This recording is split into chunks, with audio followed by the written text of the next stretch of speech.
अस्सलाम वालेकुम स्टूडेंट्स, कैसे आप सब। उम्मीद करता हूँ सब ठीक होंगे। आज का जो हमारा लेक्चर है वो laws of exponents and indices के बारे में है। तो हम देखते हैं इसमें कितने लॉज हैं टोटल। तो इसमें टोटल लॉज जो है वो 7 है। हम कंसेक्यूटिवली सबके बारे में आहिस्ता आहिस्ता से पढ़ते हैं। तो हमारा जो फर्स्ट लॉ है, फर्स्ट लॉ में वो ये कह रहा है कि अगर एक बेस हो ए और उसकी पावर m हो, और इसी तरह ए रेज टू पावर n हो, तो इसमें देख रहे हैं कि दोनों बेसिस जो है वो सेम है।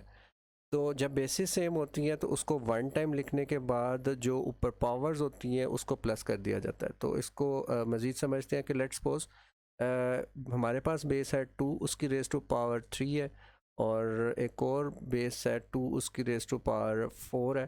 तो हम क्या करेंगे, इन दोनों बेसिस को वन टाइम लिखने के बाद इन दोनों की जो पावर्स हैं उनको प्लस कर लेंगे। तो इसकी जो पावर हो जाएगी वो 2 रेज टू पावर 7 हो जाएगी। इसी तरह हमारा जो सेकंड लॉ है, सेकंड लॉ ये वाला हम इसके बारे में पढ़ते हैं अब। ये हमें ये कहता है कि जब एक बेस हो, उसकी पावर हो और उनके दरमियान ब्रैकेट आ रही हो, ब्रैकेट से मुराद मल्टीप्लिकेशन भी हो सकती है।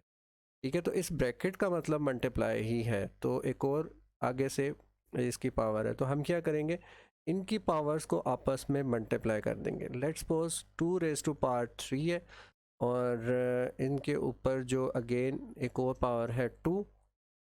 तो हम क्या करेंगे, इस ब्रैकेट को ख़त्म करने के बाद 3 मल्टीप्लाई 2 लिख देंगे। तो ये हमारा जो आंसर हो जाएगा वो 2 रेज टू पावर 6 हो जाएगा। ये हमारा सेकंड लॉ था। अब थर्ड लॉ देखते हैं हमारे पास क्या आ रहा है। तो थर्ड लॉ हमारे पास ये है, इसके बारे में पढ़ते हैं। तो थर्ड लॉ में वो ये कह रहा है कि जब 2 वैल्यूज़ गिवन हो, ठीक है, और 2 वैल्यूज़ आपस में मल्टीप्लाई हो रही हो, और इनका जो पावर है वो सेम एक ही पावर हो, तो ये जो वैल्यूज़ होती है, ये जो पावर है, ये दोनों के ऊपर आ जाती है। यानी कि ए के ऊपर भी आ जाएगी और बी के ऊपर भी अलग-अलग से आ जाएगी। तो इसको हम देखते हैं कि लेट्स सपोज 2 मल्टीप्लाई 3 है, और इनकी जो पावर है वो अगेन हम लिख देते हैं 2 है। तो 2 पावर का मतलब ये है कि ये जो पावर है ये 2 के ऊपर भी है और 3 पर भी है। तो 2 raise to power 2 multiply 3 raise to power 2 इसका आंसर आ जाएगा। इसको फर्दर सिंप्लीफाई करने की भी फ़िलहाल ज़रूरत नहीं है। तो हमारे पास जो फोर्थ वाला जो हमारे पास लॉ है वो ये वाला है। इसके बारे में पढ़ते हैं, देखते हैं, समझते हैं कि ये क्या हमें बताने की कोशिश कर रहा है। तो इसमें ये है कि जब एक फ्रैक्शन हो, यानी कि ओवर फॉर्म हो, और उसके ऊपर एक दफ़ा ब्रैकेट लगाने के बाद एक दफ़ा उसने इसके ऊपर पावर मेंशन की हो, तो ये जो पावर होती है ये आपके नोमिनेटर और डिनोमिनेटर दोनों के ऊपर होती है। तो लेट्स सपोज हमारे पास एक वैल्यू है 2/3, और ये रेज टू पावर हमारे पास लेट्स सपोज 4 है। तो इट मींस कि ये जो पावर है ये 2 के ऊपर भी होगी, यानी कि 2 raise to power 4/3 raise to power 4। अब यहाँ पे एक कंडीशन भी होती है। वो कंडीशन ये कह रहा है कि हमारे पास जो b की वैल्यू है, यानी कि जो डिनोमिनेटर है, ये ज़ीरो नहीं होना चाहिए। ठीक है, ये नॉन ज़ीरो कोई वैल्यू होनी चाहिए। अगर ये ज़ीरो हो जाता है, लेट्स सपोज यहाँ पे 2/0 आ जाता है, ठीक है, इसी तरह ये जो मतलब 3 की जगह हमने अब 0 पुट कर दिया, तो जब हम इसमें इसका कैलकुलेटर पे आंसर देखेंगे तो ये इन्फिनिट आ जाएगा आंसर इसका। ठीक है, तो इसका कोई कैलकुलेटर आंसर नहीं निकालता। तो ये कंडीशन जो है अप्लाई होती होगी, देन आप इस लॉ को जो है ना अप्लाई कर सकते हैं।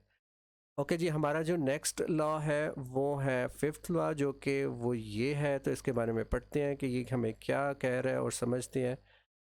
अगर एक पावर हो, एक बेस हो ए, उसकी रेज टू पावर हो एम। इसी तरह डिनोमिनेटर में आ जाएं, तो अगर वही बेस हो और उसकी पावर डिफरेंट हो, तो ये वाली जो पावर है ये ऊपर चली जाती है। जब ये ऊपर चली जाती है तो ये माइनस की हो जाती है। आगे एक और कंडीशन वो अप्लाई करने के लिए कह रहा है कि वो a is not equal to zero. Not equal to zero से मुराद ये है कि कोई नॉन ज़ीरो आइटम है, नॉन ज़ीरो कोई वैल्यू होनी चाहिए। ओके, अब इसको मज़ीद एग्जांपल के ज़रिए समझते हैं कि let's suppose 2 raise to power 4 हो और ये डिवाइड हो रहा है 2 रेज़ टू पावर 1 के साथ। तो हम क्या करेंगे, इसको इस पावर को हम इस जो पावर समेत अगर इसको ऊपर लेकर जाएंगे तो क्या होगा कि इसकी जो पावर 2 रेज़ टू पावर 4, तो जब ये ऊपर जाता है तो ये चूँकि डिवाइड हो रहा है, तो जब ये ऊपर जाएगा तो ये मल्टीप्लाई हो जाएगा, तो मल्टीप्लाई 2 रेज़ टू पावर -1 हो जाएगा।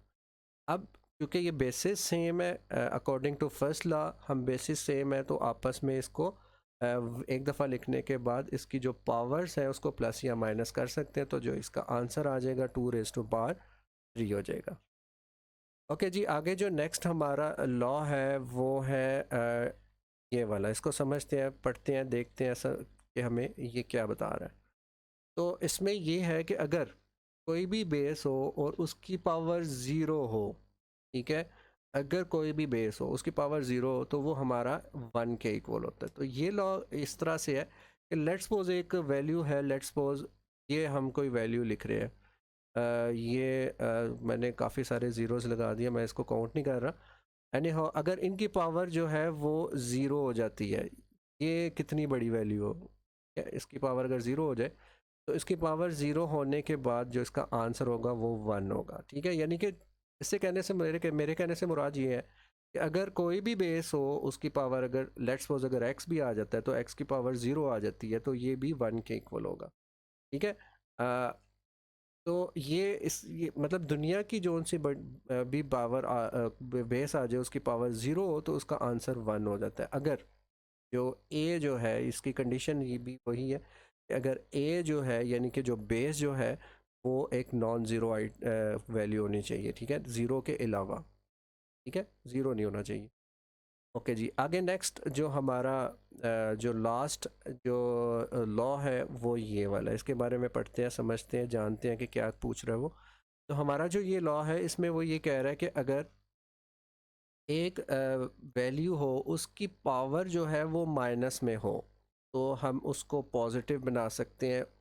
इस तरह से पॉजिटिव बना सकते हैं, इसका रेसिप्रोकल लेकर, रेसिप्रोकल कहते हैं उसको उल्टा कर, ठीक है। अब इसकी जो ये जो वैल्यू है अगर हम फर्दर ऑब्जर्वेशन करें तो इसके ओवर के नीचे 1 होता है, ठीक है। मतलब या अंडरस्टूड होता है कि जो भी वैल्यू लिखते हैं हम, लेट्स सपोज अगर मैं 2 लिखता हूँ तो इस 2 के नीचे अंडरस्टूड वैल्यू है कि इसके ऊपर नीचे ओवर 1 है, ठीक है। तो अगर इसका रेसिप्रोकल मैं लूँगा तो रेसिप्रोकल का मतलब ये होता है कि आप डिनोमिनेटर को नोमिनेटर में कन्वर्ट कर दो और न्यूमिनेटर को डिनोमिनेटर में कन्वर्ट कर दो, तो इसका जो रेसिप्रोकल होगा वो 1/2 हो जाएगा, जिसको हम मल्टीप्लिकेटिव इन्वर्स भी कहते हैं।